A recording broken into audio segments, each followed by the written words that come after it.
Just to be close. Just to be close to you.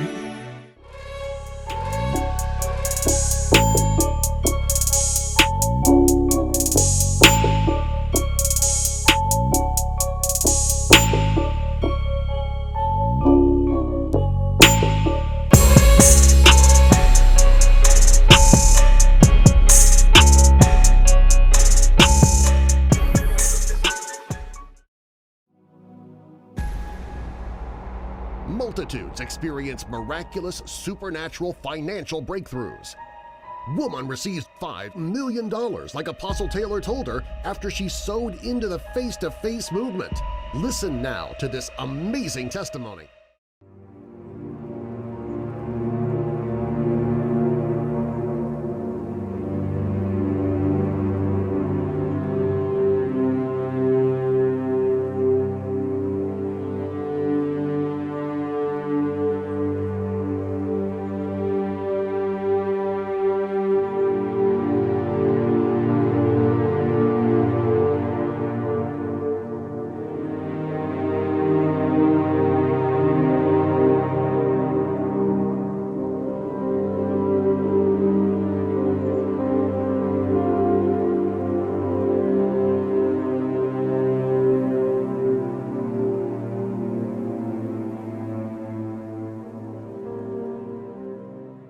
I was involved with a prayer group that a lot of people were spirit-filled, but I was just getting so hungry, like, why aren't we seeing things happen more like what's happening in the Bible? I'm tired of this. I'm tired of just hearing words of knowledge. I want to see something happen.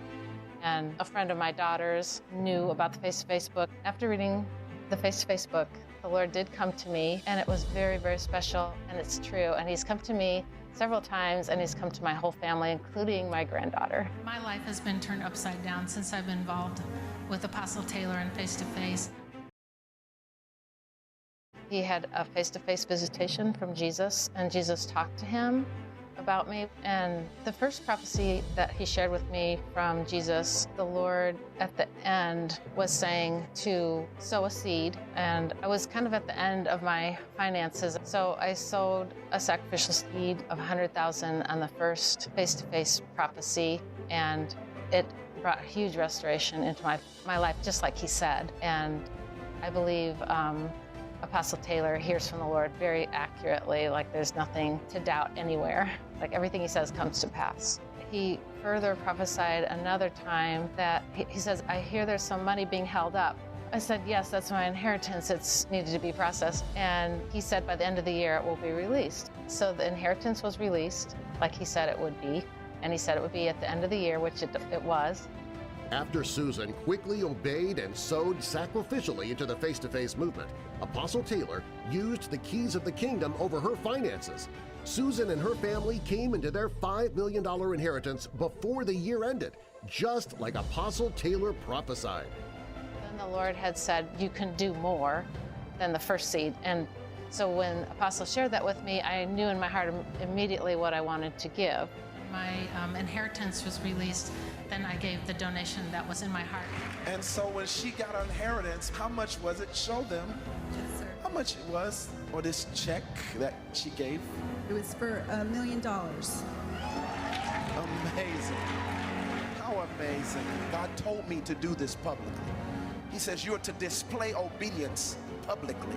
She just came into millions of dollars, but now God is telling me to lose $17 million. He specifically told me a number. Lord, stretch your hands. Lord, I release with the keys of the kingdom before your people like you told me. I release 17 million on her as you commanded me. She will come into there, fire. There it goes. Give the Lord a shout of praise. And so just that one seed, and then he said that was used to translate books in different languages and then affected the whole world. Like just one moment of obedience and connecting with face-to-face. This is to spread the gospel of the kingdom to the world.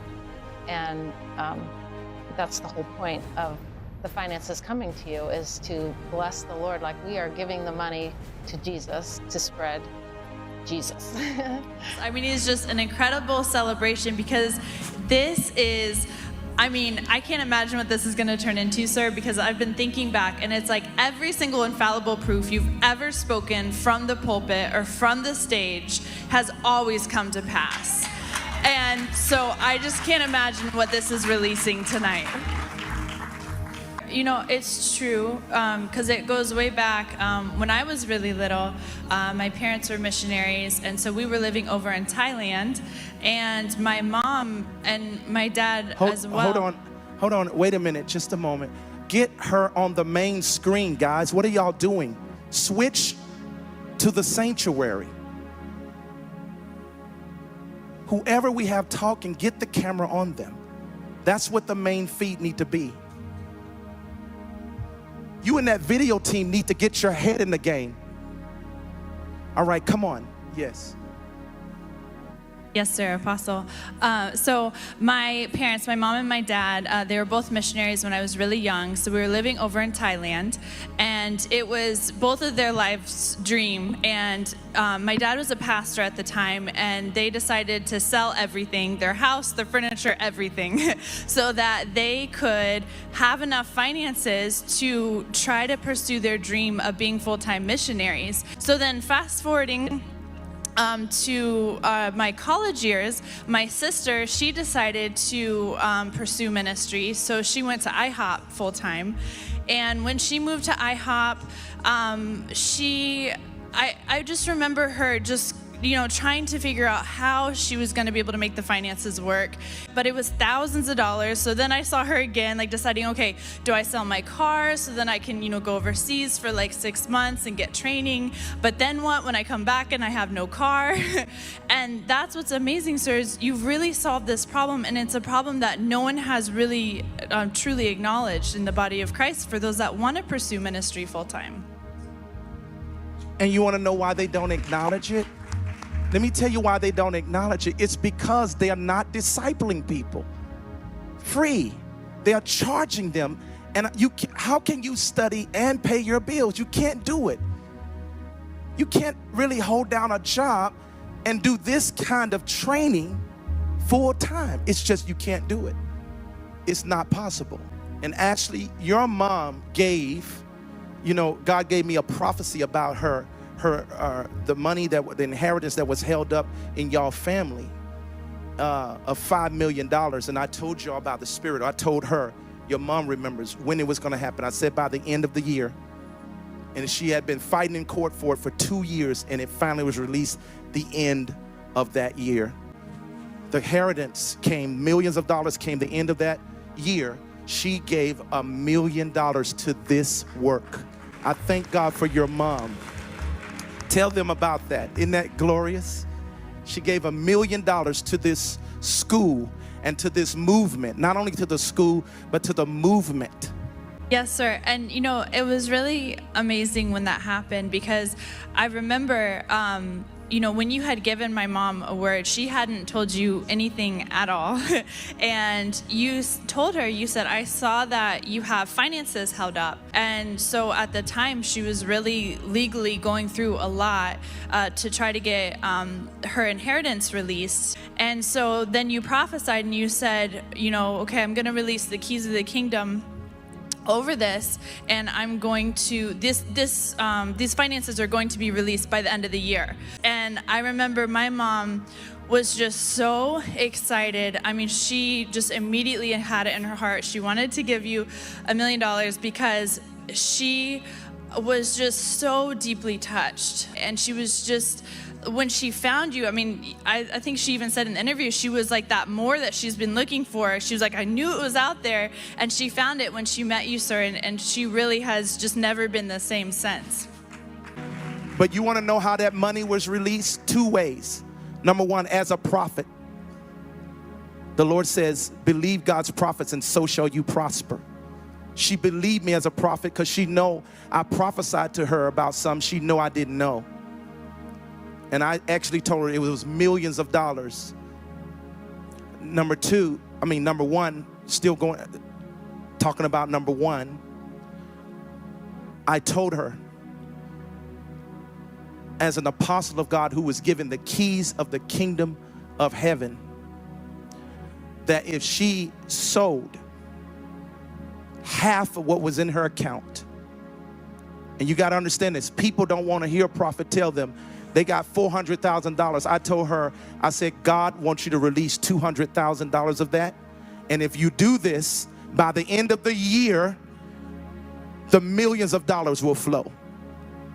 And I said, I'm going to loose the keys of the kingdom on your finances, and everything is going to explode. And it did. She obeyed. She came with a $200,000 check. She gave half of what was in her whole savings account. And then God blessed her with $5 million. And I told her when the money was going to happen. I'm not one of these prophets that just say give and nothing happens to you. Do you understand?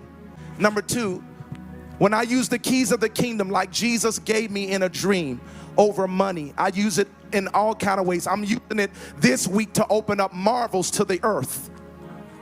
I'm using the keys of the kingdom. Jesus told me in a dream in 97 when I was about 25 years old. I was asleep. Jesus Christ came to me in a white robe. Listen, if I'm lying, I ask God to kill me right now in front of you. But what I'm telling you is true. And these leaders who say David make up stories, this ain't no story. I'm willing to put my life on the line. So I don't sit up and lie. When I say Jesus has come to me, he has come to me. He came to me in 1997 in a white robe. And he said, David, I'm giving you the keys of the kingdom to heaven. The keys I gave Peter. I, Jesus, will personally back you. And I woke up. When I woke up, I told somebody the dream I had just had that morning. We were driving in the car. It was blizzarding in St. Louis. I said, Jesus just came to me in a dream, said he gave me the keys of the kingdom. Whatever I allow or disallow on earth, he will personally back me.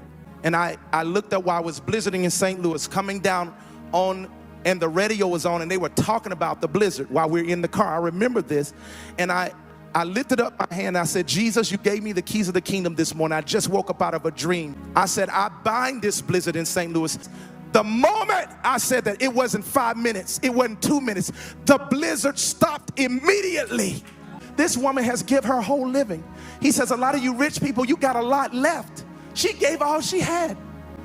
So when you think of big giving, don't think, oh, David Taylor just want big money. No, I'm trying to get you to learn how to give bountifully. This woman on the screen you see, she's so bountifully. She's so bountifully. And she reaped bountifully. And a lot of Christians, they give small and they want big blessings. I can hear some pastors and Christian people out to say, something wrong with them. He talking about people gonna die and get killed. You see, Jesus rebuked apostles when they wanted to call fire from heaven to kill the people. Jesus never did that.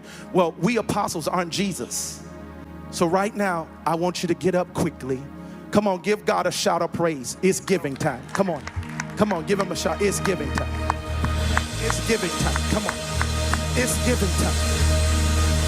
It's giving time. Just to be close to you, it's my desire.